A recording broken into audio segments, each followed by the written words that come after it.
자, 우리 함께 인사하겠습니다. 지적과 원망 대신에 칭찬과 감사로 하나님의 만복을 향유하세요. 오늘 말씀의 제목은 진짜 은혜는 다른 사람의 필요를 보게 한다라는 제목으로 하나님 말씀 전하겠습니다. 독일에 발터 베냐민이라고 하는 철학자가 있습니다. 이 철학자가 1936년에 책을 한 권을 냈는데요. 제목이 이렇습니다. 기술복제 시대의 예술작품이라고 하는 책을 냈는데 이 책 안에서 아주 중요한 예술 이론을 하나 발표를 했습니다. 당시에 가장 뛰어난 과학 기술이 나오고 있었는데요. 사진과 영상이었습니다.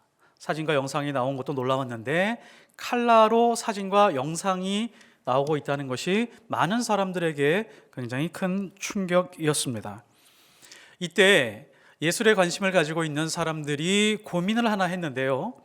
예술이라고 하는 것은 그 가치가 고유하게 하나만 있을 때 이 가치를 인정받을 수 있는데 그 예술 작품을 영상으로 찍고 사진으로 찍어서 많은 사람들에게 알려지게 되면 그것에 대한 고유의 가치를 상실할 것인가 아니면 고유한 가치가 더 더해질 것인가에 대한 고민이었습니다.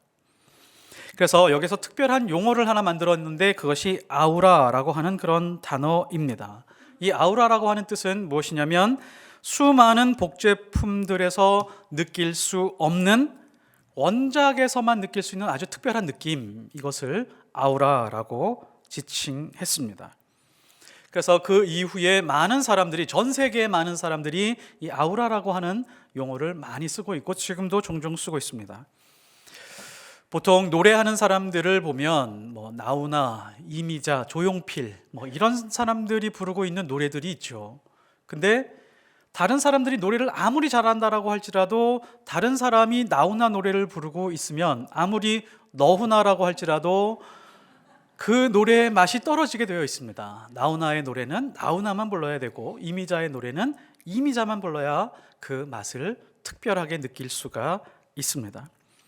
글도 마찬가지죠. 문체를 보면 함석헌 선생님이 쓰신 그 문체들이 아주 독특하고 고유합니다. 김구 선생님의 글도 마찬가지죠. 피카소의 그림이 있습니다. 피카소의 그림을 완벽하게 똑같이 그림도 그리고 색채를 똑같이 구현해낸다라고 할지라도 그 그림이 피카소가 그린 그림이 아니다라고 하는 것이 밝혀지게 되면 그 그림의 가치는 상실될 수밖에 없습니다. 아무리 똑같은 것이라고 할지라도 그 원본이 아니라면 그 가치는 잃어버릴 수밖에 없습니다. 이슬람이 주는 아우라가 있습니다. 이슬람에게 느껴지는 공통적인 느낌과 아우라들이 있죠. 그리고 불교가 드러내고 있는 그런 아우라들이 있습니다. 인도에 가보신 분들은 알겠지만 그 힌두교가 주는 아주 독특한 아우라가 있습니다. 압도적인 그런 아우라가 있습니다. 자, 그러면 기독교는 어떤가요? 기독교가 주는 생명력, 원본에서 느낄 수 있는 그런 놀라운 그 생명력을 우리가 느끼게 할 수 있는지, 우리는 또한 느끼고 있는지, 교회도 마찬가지죠. 교회라고 하는 이 이미지, 교회를 통해서 우리가 느끼고 있고 다른 사람들이 느끼고 있는 그 원본에서만 느낄 수 있는 그런 아주 특별한 느낌을 우리가 주고 있는지 혹은 받고 있는지 한번 살펴봐야 될 것입니다. 사도행전은 교회의 원본입니다. 교회의 원작입니다. 특별히 2장 말씀에 42절에서부터 47절까지 나오고 있는 그 부분, 그리고 오늘 32절에서부터 35절까지 나오고 있는 이것이 바로 교회의 원작이고 원본입니다. 그러니까 세상에 있는 많은 교회들이 이 원본하고 멀어지면 멀어질수록 그 교회는 생명력을 잃어갈 뿐만이 아니라 그 교회를 다니고 있는 사람들의 힘도 잃어가고 또한 세상 사람들도 손가락질하게 되어 있습니다. 그리고 동시에 세상 사람들도 죽어가게 되어 있습니다. 그러나 오늘 나오고 있는 이 교회의 원본과 가까워지면 가까워질수록, 싱크로율이 높아지면 높아질수록 세상은 비록 손가락질은 하겠지만 세상을 살려낼 수 있는 그 생명력을 교회가 지닐 수 있습니다. 그리고 그 교회를 다니고 있는 사람들도 회복 탄력성이 굉장히 크게 되겠죠. 다른 교회 이야기할 것 없습니다. 한국 교회 거론할 것 없습니다. 우리 교회를 봤을 때, 그리고 우리 교회가 계속해서 모이고 우리 교회의 모양을 봤을 때 이 원본과 비추어 보면서 싱크로율이 얼마나 되는지를 우리는 확인해야 됩니다. 만일에 우리 교회가 원본과 멀어져 있다면 우리는 애통해야 됩니다. 갈증을 느껴야 됩니다. 목마름을 느껴야 됩니다. 하나님, 교회의 원본과 같아질 수 있는 우리 포이에마가 되게 하여 주옵소서라고 기도할 수 있어야 됩니다. 오늘 말씀에서 교회의 원본이 가지고 있는 아우라, 이것을 세 가지로 우리에게 알려주고 있습니다. 첫 번째는 교회는 은혜의 크기가 증언할 수 있다라고 말하고 있습니다. 우리는 이거 분명하게 정리하고 넘어가야 됩니다. 성경에서 말하고 있는 이 교회를 살펴보고 있는데 예쁘게 잘 갖추어진 건물에 대해서 혹은 실내 장식에 대해서 전혀 말하지 않습니다.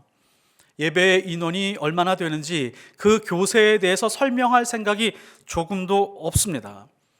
교인 수가 많아지면 자연히 조직을 만들어 가야죠. 사도행전도 사람이 많아지게 되니까 조직을 갖추어져 가는 것을 우리에게 보여주고 있습니다. 그러나 아주 치밀한 조직으로 갖춰져 있지 않습니다. 느슨한 조직으로 만들어가고 있습니다.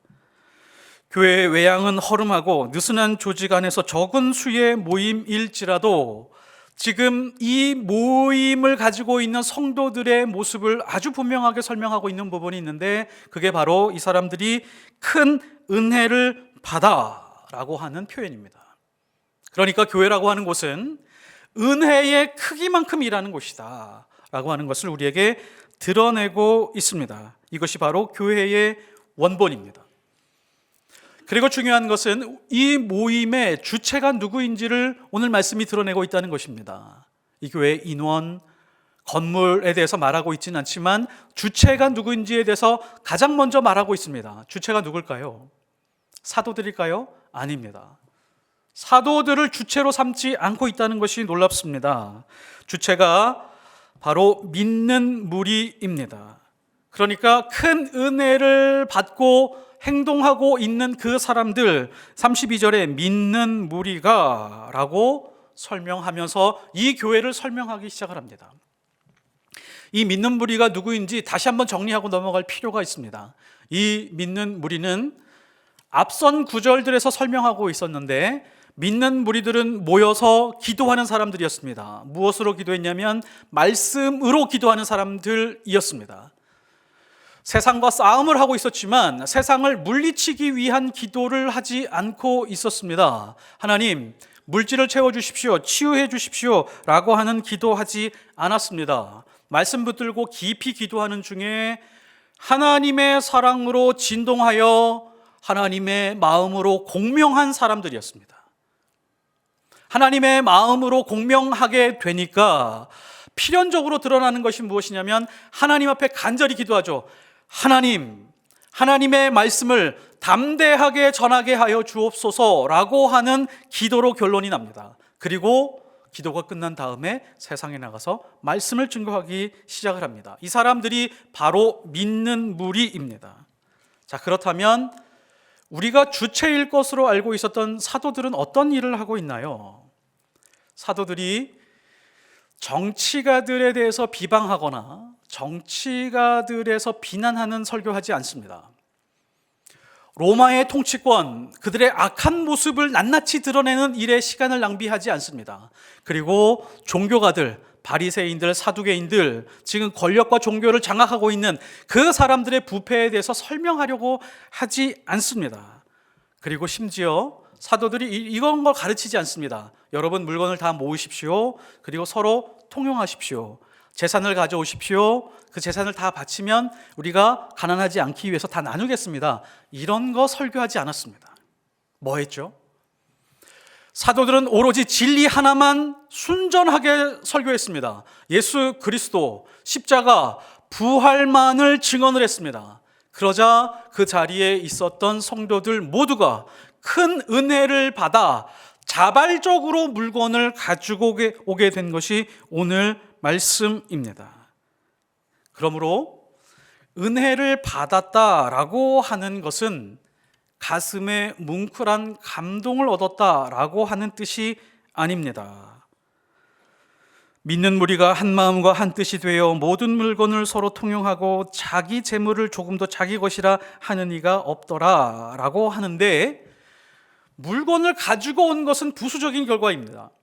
한 마음과 한 뜻이 되었다라고 하는 것에 대한 부수적인 결과입니다. 한 마음과 한 뜻이 되었다는 건 뭐죠? 한 마음, 사람들의 마음의 크기는 다릅니다. 마음의 강도는 다 다르죠. 강한 마음을 가지고 있는 사람들이 있고 약한 마음을 가지고 있는 사람들이 있습니다. 한 마음이 되었다라고 하는 것은 강한 마음을 가지고 있는 사람이 약한 마음을 가지고 있는 사람들을 보듬어 주어서 하나가 되었다라고 하는 것입니다. 그렇게 한 마음이 되었다라고 하는 거죠. 그리고 한 뜻이 되었다라고 하는 것은 사람들이 투표하거나 의견을 모아서 하나의 의결을 했다라고 하는 것이 아니고 오로지 온 우주의 한 분이신 하나님의 뜻, 영원전부터 계획하신 그 하나님의 섭리, 그것으로 인하여 한 뜻이 되었다라고 하는 그런 뜻입니다. 그래서 하나님의 뜻을 함께 이루어 가기 위해서 서로 부족한 것이 보이니까 그 부족한 것을 채워가면서 공동체를 이루어 갔다. 이것이 은혜의 크기입니다. 교회가 가지고 있는 은혜의 크기는 이렇게 측정할 수 있습니다. 오래전에 한 20, 30년 전인 것 같은데요, 압구정에 살고 계신 아주 부유한 권사님 두 분이 계셨습니다. 신앙이 아주 좋으셨습니다. 어느 추운 겨울날 교회 가서 예배를 드리는데 아주 큰 은혜를 받았습니다. 눈물을 훔칠 만큼 은혜를 받았습니다. 목사님이 어떤 설교를 하셨냐면, 당시에 난지도 있잖아요. 난지도. 지금은 올림픽공원으로 바뀌었지만 한 1억 5천 톤 정도의 쓰레기가 버려진 그 난지도, 그 주변에 살고 있는 사람들의 삶에 대해서 이야기를 하면서 감동을 주었습니다. 그래서 이 두 권사님이 눈물을 훔치면서 예배가 끝나서 나왔는데, 한 권사님은 주차장에 가셔서 자기 운전기사에게 삿대질을 하면서 소리를 질렀습니다. 왜 그런가 봤더니 운전기사가 추워서 1시간 동안 히터를 틀고 있었거든요. 그게 못마땅했던 것입니다. 한 권사님은 자기가 지금까지 부유하게만 살아온 것이 너무 마음에 큰 부담이 있었습니다. 그래서 운전기사를 집으로 보냈습니다.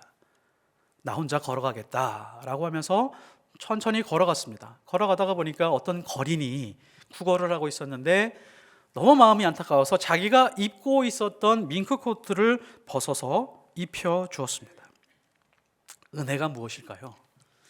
은혜는 내 안에 고이는 것이 아니고 밖으로 흐르는 것입니다.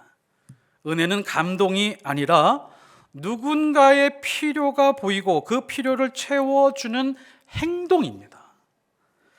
진짜 교회는 이런 은혜의 크기가 있을 때 우리는 그 교회를 통해서 생명력을 경험하게 되고 하나님이 살아계심을 느낄 수 있습니다.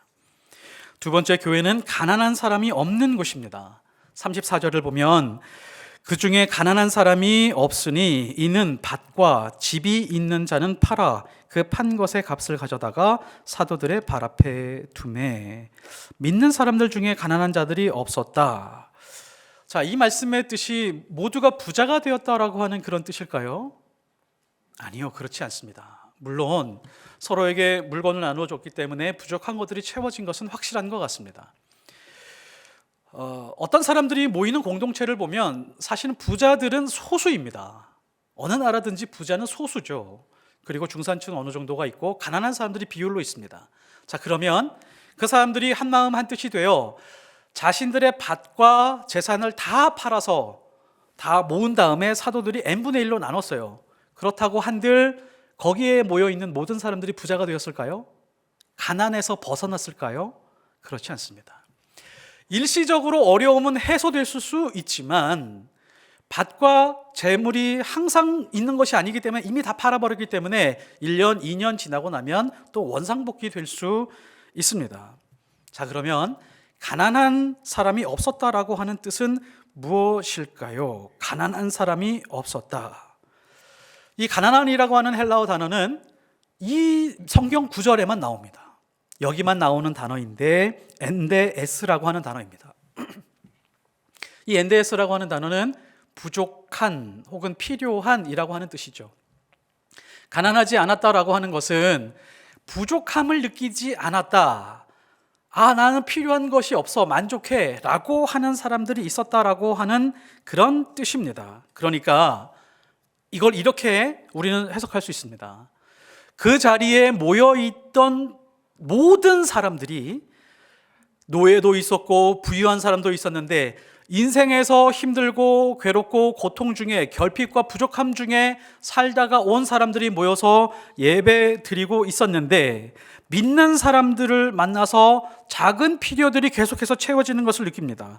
그 안에서 하나님의 크신 사랑을 경험하고 나니까 이 땅에, 이 세상으로 나가서 이제 나는 어떤 모양으로 살아도 부족함 느끼지 않겠다 라고 하는 마음의 큰 힘을 얻었다라고 하는 그런 뜻입니다. 여호와는 나의 목자시니 내게 부족함이 없으리로다. 이 말씀의 뜻이 여호와 하나님이 우리에게 지속적으로 돈을 공급해 준다는 것일까요? 우리에게 계속해서 재물을 주신다라고 하는 뜻일까요? 그래서 내가 부족함이 없다라고 하는 고백일까요? 그렇지 않습니다.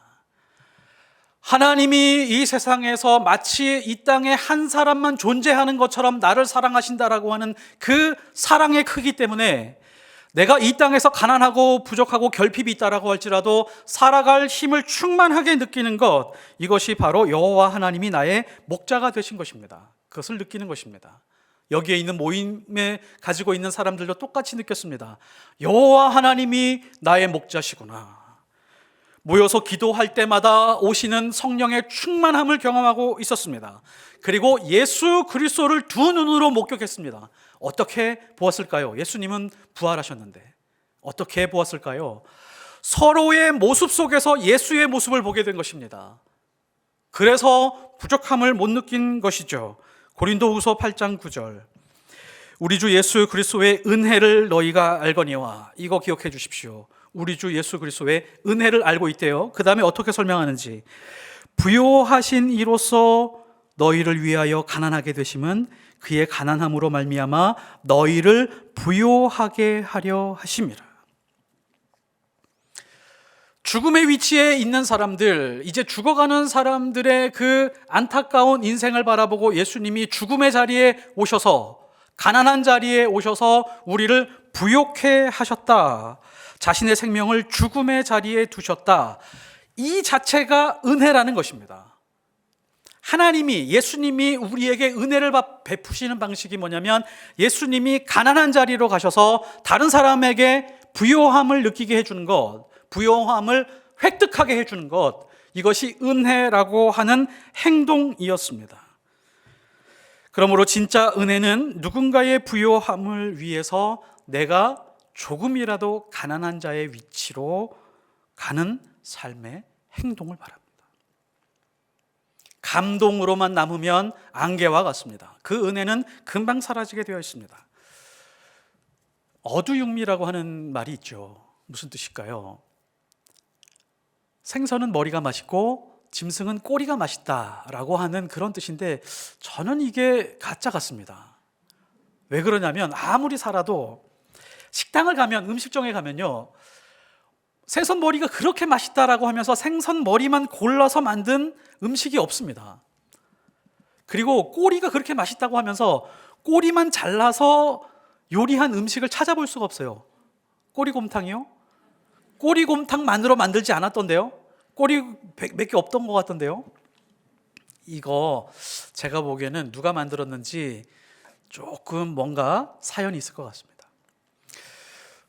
제가 저희 어머니를 생각하면서 그 뜻을 좀 깨닫게 되었는데요, 저희 어머니가 어릴 때 항상 그 고등어 생선을 요리를 해서 반찬으로 만드시면 어머니는 항상 뼈를 드셨습니다.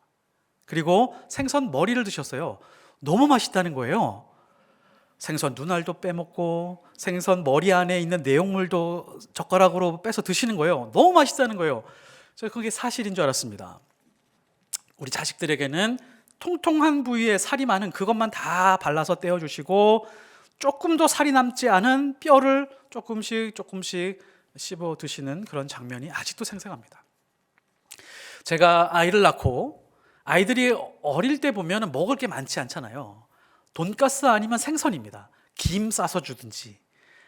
근데 생선을 자주 먹게 되면서 어머니 생각이 났어요. 그래서 저도 잘 발라가지고 뼈만 씹어 먹어봤습니다. 그리고 생선 머리를 들고 그 안에 내용물도 먹어보고 눈알도 먹어봤어요. 하나도 맛이 없었습니다.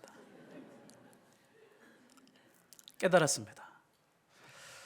당신은 가장 맛없는 부위를 먹으면서 자녀들에게는 가장 맛있고 가장 영양가 있는 것을 주면서 가난한 자리에 위치해 있지만 그 자리를 기뻐하며 자녀들이 성장하는 것을 보고 만족해야 하는 것이 부모의 마음이구나. 그래서 저는 이런 의심을 했습니다. 어두육미 엄마들이 만들어낸 용어가 아닌가. 자신들이 희생하면서 자녀들을 잘 먹이려고 하는 이야기가 아닌가. 그런 생각을 한 적이 있습니다. 자식의 부요함을 위해 가난한 자리를 기뻐하는 마음, 이것이 부모의 마음입니다. 하나님의 마음입니다. 그래서 자식은 부모의 사랑을 깊이 느끼잖아요. 이런 게 있습니다. 정말 지독하게 가난하게 살았어도 부모의 큰 사랑이 있으면 가난하게 성장한 줄은 모릅니다. 그때 그렇게 가난했는데 가난하거나 비굴하거나 열등감을 느끼지 않은 채 성장할 수 있습니다. 교회에 가난한 사람이 없다라고 하는 것은 모여있는 성도들이, 함께 모여있는 그 성도들이 서로가 낮은 위치에서 누군가를 부요하게 하기 위해서 살아가는 그런 모습들을 보며 기뻐하는 것. 이런 교회에 있으면 부족하지 않겠다. 새 힘을 얻을 수 있겠다. 내가 세상에 나가서 살아갈 수 있는 힘을 얻을 수 있겠다라고 느끼게 되는 것입니다. 이것을 우리 포이에마 예수교회 버전으로 좀 바꿔보겠습니다.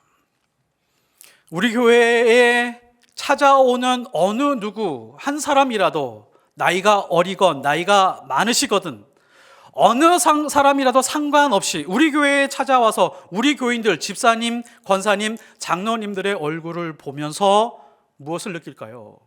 밝고 따뜻하고 새로움을 느낄 수 있다면 우리 교회는 가난한 자가 없는 교회가 될 수 있습니다. 우리는 사실 매주일 힘겨운 삶을 살아갑니다.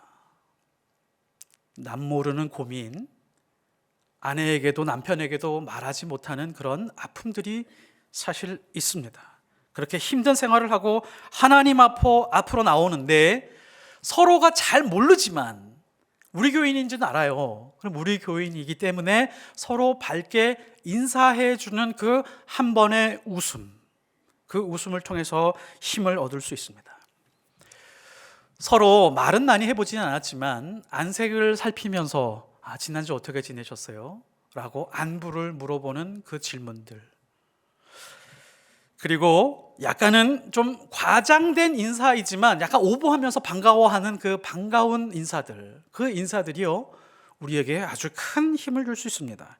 작은 행동만으로도 영적으로 깊은 만족과 위로를 주게 됩니다. 이것이 바로 예수의 사랑으로 누군가를 부욕해 해주는 삶의 모습입니다.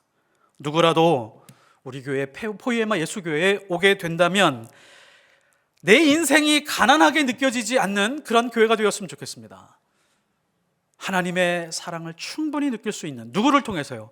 서로를 통해서. 특별히 우리 교회 밝고 따뜻하고 새로운 교회 되어야 된다라고 하는 교회, 15년, 16년 동안 그렇게 배운 교회라면 그런 교인들이 되어야 됩니다. 세 번째, 교회는 각 사람의 필요를 따라 나누는 사람들의 모임입니다. 35절에 보면 사도들의 발 앞에 두매 그들이 각 사람의 필요를 따라 나누어 줌이라. 이게 교회의 원본입니다.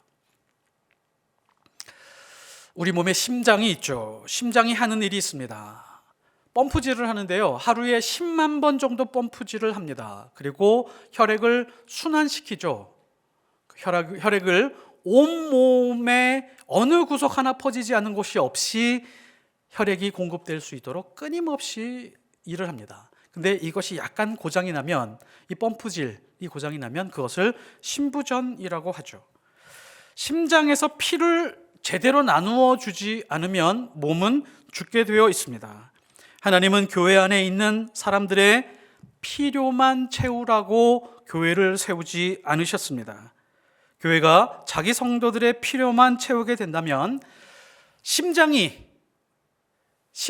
안에만 피를 가두어 놓고 아무 일도 하지 않는 것과 똑같습니다. 하나님은요, 교회를 세상의 심장으로 세우셨습니다. 만일에 심장이 제대로 움직이지 않으면 심장도 죽고 세상도 죽습니다. 아주 나쁜 그리스도인이 있습니다. 다른 사람들에게 해를 끼치는 그리스도인들입니다. 적어도 해는 끼치지 말아야 되죠. 다른 사람의 소유를 빼앗거나 욕설이나 비방하는 사람들입니다. 적어도 그리스도인들은 그러면 안 됩니다. 남들 얼굴 앞에 욕설을 하거나 비방하는 사람들, 그런 사람들 되면 안 됩니다. 근데 더 나쁜 그리스도인들이 있습니다. 누군가에게 받는 것을 자기의 권리로 주장하면서 살아가는 그런 사람들입니다. 영화 부당거래라고 하는 그런 영화가 있는데요, 그 영화에 아주 훌륭한 대사가 하나가 있습니다. 호의가 계속되면 그게 권리인 줄 알아요 라고 하는 그런 대사입니다. 내가 누리는 권리가, 은혜가 있죠. 내가 이 땅에서 받은 은혜가 있습니다. 그 은혜만 세어보면 어마어마하게 큽니다. 근데 그 은혜가 권리인 줄 알고 그 은혜의 크기가 채워지지 않으면 사람들이 불평하고 원망하고 비방하는 그런 사람들이 있습니다. 그러면 아주 흉측한 그리스도인이 됩니다. 아주 볼품없는 그리스도인이 됩니다. 1980년대에 어느 목사님이 가난한 사람들을 돕고 싶었습니다. 그래서 가만히 보니까 누구를 도와야 될까 보니까 노숙인들, 거린들을 좀 도와야겠다 그런 생각을 했습니다. 1980년대에 백반이 얼마 정도 했죠? 기억이 나시나요? 백반의 가격이 한 800원에서 1000원 정도 했다네요. 그래서 이 목사님이 백반 한 그릇 대접해드리는 생각으로 1000원을 노숙인들에게 나눠주기 시작을 했습니다. 매주 수요일 오전에 조금 더 일찍 새벽 기도 끝나고 9시 출근하기 전에 나눠주셨습니다. 이제 거린들에게 소문이 나기 시작을 했죠. 그 교회 가면 아침에 1000원씩 나눠준다더라 하니까 막 소문이 나서 전도해 오고 많은 사람들이 1000원을 받아서 막 가서 어떤 사람은 뭐 술도 먹고 담배도 피우고 이제 그랬겠죠.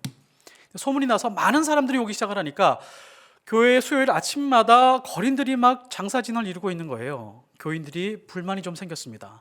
저 사람들 한번 지나가면 교회 냄새가 너무 심해서 안 되겠다. 그리고 재정을 보니까 너무 많이 나가는 거예요. 그래서 좀 불평이 나오기 시작을 했습니다. 목사님도 절충했는데 1000원 좀 많은 것 같으니까 800원으로 줄였습니다. 그 다음 주부터 오는 분들에게 800원씩 나눠주니까 어떻게 되었을까요? 스트라이크를 일으켰습니다. 이 사람들이 왜 매주 1000원을 주면서 800원으로 내렸느냐라고 하면서 200원을 더 달라는 거예요. 당신 띄어먹는 거 아니냐 막 그러면서 목사님을 비방하고 원망하기 시작을 했습니다. 받는 것을 자신의 권리로 알고 있었던 것이죠. 이것을 거린의 영성이라고 합니다. 그런데 의외로 생각보다 많은 그리스도인들이 이런 모습으로 살아갈 때가 있습니다. 하나님의 은혜를 제대로 한번 생각을 해보면 내가 받은 은혜가 너무너무도 큰데 지금의 부족함 때문에 아무것도 아닌데 비교하고 불평하고 비방할 때가 있습니다. 왜 그럴까요? 심장이 그 기능을 잃었다라고 하는 증거입니다. 누군가의 필요를 나누어 주는 것이 심장의 사명인데, 그리스도인의 사명인데 그 사명을 상실했기 때문입니다. 우리가 이것을 한번 정리하고 넘어갔으면 좋겠습니다. 어떤 것이 사명이죠? 다른 사람보다 비교적 조금 더 많이 주신 것이 있다면 그것이 사명입니다. 어떤 사람은 재능이 좀 많죠. 음악, 미술, 뭐 여러 가지 재능을 주셨죠. 다른 사람보다 조금 더 주신 재능이 있죠. 물질을 조금 더 주신 분들이 있습니다. 내가 노력해서 얻는 것보다 물질을 더 많이 계속 얻어가는 사람들이 있습니다. 그 사람들은 그것이 사명입니다. 유독 이렇게 살아가면서 눈길이 가는 사람들이 있습니다. 유독 보면 엄마 없는 아이들, 그 아이들 보면 마음이 짠한 거예요. 미혼모를 보면 마음이 뭉클합니다. 그게 계속해서 지속이 됩니다. 그러면 그것이 사명일 수 있습니다. 그리고 어떤 일을 보면 마음이 부담이 올 때가 있죠. 교회의 빈자리를 보면 교회 봉사자 모집하고 있는데 저런 게 조금 도움이 됐으면 좋겠다라고 하면 그것이 부르심일 수 있습니다. 그리고 어떤 사람들은 선교에 부담을 가진 사람들이 있습니다. 우리나라가 이만큼 잘 살게 된 것, 이것은 하나님이 선교사들을 우리에게 보내주셔서 그 생명, 그 피를 뿌려서 우리가 이렇게 부유하게 된 것인데 우리도 선교해야 되는데 라고 유독 선교에 부담을 가진 사람들이 있습니다. 근데 아주 의외의 사명이 있습니다. 하나님이 사명을 어디에 숨겨두시냐면 아픔과 고난 속에 숨겨두십니다. 예수님의 사명이 무엇이었죠? 예수님의 사명은 뚜렷했습니다. 아주 분명했습니다. 그 사명을 어디에 숨겨놓냐면 예수님의 사명이 바로 아픔과 고난이었습니다. 예수님은 이 땅에 오셔서 아픔과 고난만 감당하셨는데 그것이 바로 사명이 되셨습니다. 우리 인생에 주신 이유 없는, 원인을 알 수 없는 그런 고난과 아픔과 결핍들이 있죠. 유독 다른 사람보다 더 많은 것들이 있습니다. 그런데 의외로 그거 붙들고 믿음으로 견뎌내는 것 그 자체가 사명일 수 있습니다. 나는 봉사도 못하는데, 나는 하나님께 많이 드리지 못하고 있는데. 아니요, 그 아픔과 괴로움과 고통, 다른 사람들이 당하지 못하는 그 고난을 믿음으로 잘 견뎌낸 다음에 예수님처럼, 예수님이 아픔과 고난을 통해서 누군가를 부욕해 하고 생명을 살려냈던 것처럼 그 사람도 그 아픔과 고난 속에 하나님이 사명을 숨겨두셨을 수 있습니다. 믿음으로 견뎌내는 것 자체가 사명의 일부입니다.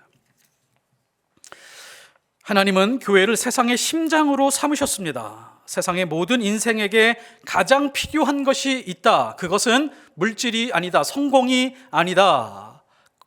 치유되는 것 아니다. 생명이다.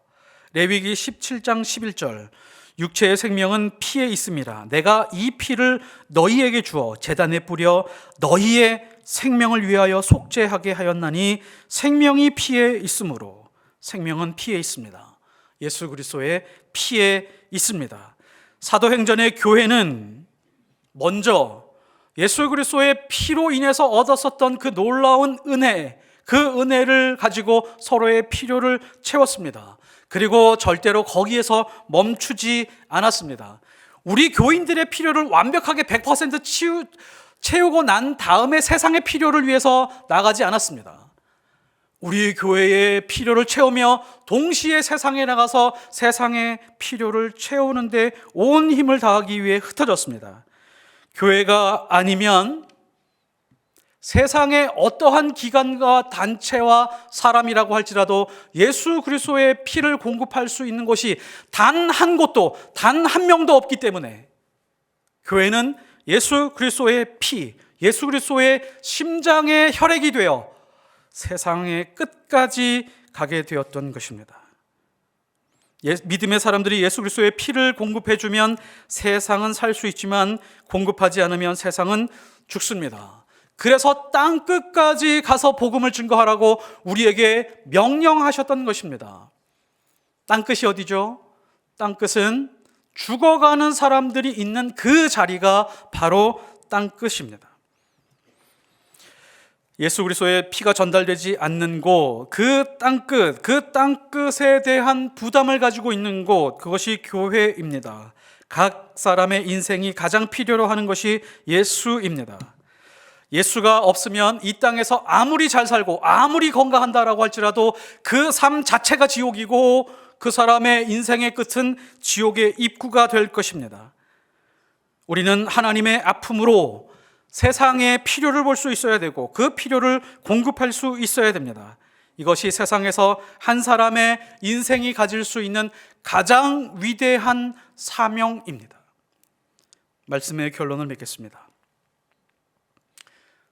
저와 여러분 그리고 우리 각자는 성경에 나와 있는 이 교회의 원본을 추구하고 있는지 되돌아봐야 됩니다.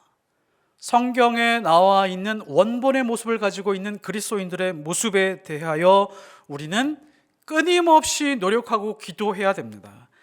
지금 성경에 믿는 무리들이 나오고 있는데요, 이 믿는 무리들과 같은 생각, 같은 마음, 같은 방향으로 가고 있고 같은 삶을 살아가고 있는지 우리가 이것을 말씀으로 비추어 봐야 됩니다. 그래야 진짜 포이에마 될 수 있습니다. 만일 우리 교회가 잔치를 베풀려고 한다면 다시 그 은혜를 되갚을 수 없는 사람들을 초청해서 그 사람들에게 잔치를 베풀어 주어야 됩니다. 예수님이 그렇게 말씀하셨기 때문입니다. 누가복음 16장 13절, 잔치를 베풀거든 차라리 가난한 자들과 몸 불편한 자들과 저는 자들과 맹인들을 청하라. 우리 교회도 시각장애인이 왔으면 좋겠습니다. 자기의 물질적인 힘, 육체적인 힘을 가지고 자기가 받은 은혜를 되갚을 수 없는 그 사람들을 초청해서 위로하고 잔치를 베풀 수 있는 그런 교회여야 교회의 원본을 지킬 수 있습니다. 그리고 또한 생명을 전하는 교회가 되어야 됩니다. 좋은 화장품 있으면, 좋은 화장품 싸게 파는 곳이 있으면 엄마들 서로 카톡을 주고받으면서 어디 가면 좋은 화장품 싸게 살 수 있다라고 복음을 전해줍니다. 아파트 출장으로 눈썹 문신 싸게 해준다면 이 사람 저 사람 전도합니다. 그리고 한 방에 모여서 문신 다 끝내고 난 다음에 가서 찜질방 가거나 맛있는 거 사 먹습니다. 새학년이 시작되고 자녀들 옷이나 신발 세일한다고 하면 꼭 전해주는 사람이 있습니다. 복음의 소식 전해주는 사람들이 있죠. 주식, 야 어느 주식 사면 한 5년만 보유하고 있어봐, 대박 날 거야 라고 하면서 복음의 소식이라고 전해주는 사람이 있습니다. 부동산, 건물, 땅, 이런 정보 전해주려고 애쓰는 사람들이 있습니다. 그런데 이상한 것이 있습니다. 예수님이 우리의 생명이라고 하면서 예수님도 우리에게 그 생명의 소식을 전하라고 하셨는데, 교회는 그 복음을 전하는 일, 생명을 전하는 일에는 매우 인색하고 경직되고 정색합니다. 교회는 세상이 가장 필요로 하는 생명을 전하는 곳입니다. 말로 전하든지 삶으로 전하든지 어떻게 해서든지 생명을 전하는 곳입니다. 교회는 예수의 피를 공급하는 세상의 심장입니다. 이것이 교회의 원본입니다. 교회의 원본과 아우라를 잃지 않는 포이에마 예수교회 되시기를 예수 그리스도의 이름으로 축복합니다. 기도하겠습니다. 하나님 아버지, 우리는 날마다 하나님 앞에 은혜를 구하며 살아갑니다. 근데 그 은혜가 항상 우리 교회 안에만 머물고 우리 가정과 우리 삶에만 머물기 바라는 그런 마음이 깔려 있을 때가 많습니다. 진짜 은혜는 나보다 더 힘겹게 살아가는 사람들, 인생을 궁핍하게 살아가는 그 사람들의 필요를 찾아가는 행동인데 우리가 그것을 놓칠 때가 많이 있습니다. 진정한 그 은혜가 넘치는 우리 교회 되게 하여 주옵소서. 그 은혜의 크기가 점점 커지는 포이에마 예수교회 될 수 있도록 주님 붙들어 주옵소서. 가난한 자가 없는 곳이라고 했습니다. 서로의 얼굴 속에서 예수 그리스도, 가난한 자리에 있으면서 다른 사람을 부욕해 하는 그런 삶의 자세와 태도를 가지고 있는 사람들의 모습을 보며 부족함을 느끼지 않고 하나님을 찬송하고 살아갈 수 있는 그런 교회 되게 하옵소서. 각 사람의 필요를 나눠주는 교회, 우리 교회 안에만 필요를 공급하고 우리 나라의 필요만 공급하는 그런 교회 아니라 세상에 죽어가고 있는 곳, 잔치를 베풀지 않고 있는 곳, 그곳에 있는 사람들을 초청하고 그 사람들을 위로할 수 있는, 그 사람들의 필요, 예수 그리스도의 피를 공급해 줄 수 있는 교회 될 수 있도록 도와주옵소서. 감사드리며 예수 그리스도 이름으로 기도드렸습니다. 아멘.